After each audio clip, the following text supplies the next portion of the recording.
या शुभ्रवस्त्रावृता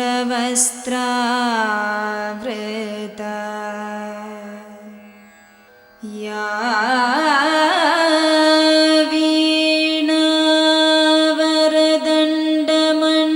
वीणावरदण्डमण्डितकरा या श्वेतपद्मासना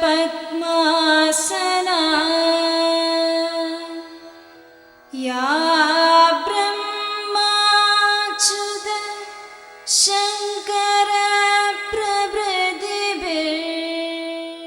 കേരളദേശത്തെ അതിപ്രശസ്തവും പുരാതനവുമായ ഒരു സരസ്വതി ക്ഷേത്രമാണ് കോട്ടയം ജില്ലയിലെ പനച്ചിക്കാട് മഹാവിഷ്ണു സരസ്വതി ദേവി ക്ഷേത്രം.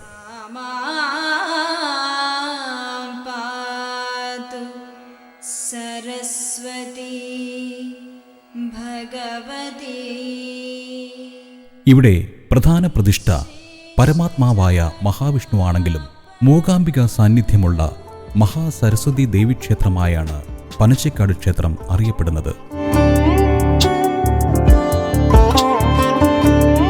വിദ്യാദേവതയായ സരസ്വതി ദേവിയെങ്കിൽ നിത്യേന ആയിരക്കണക്കിന് കുരുന്നുകൾ വിദ്യാരംഭം കുറിക്കാനെത്തുന്നുണ്ട്.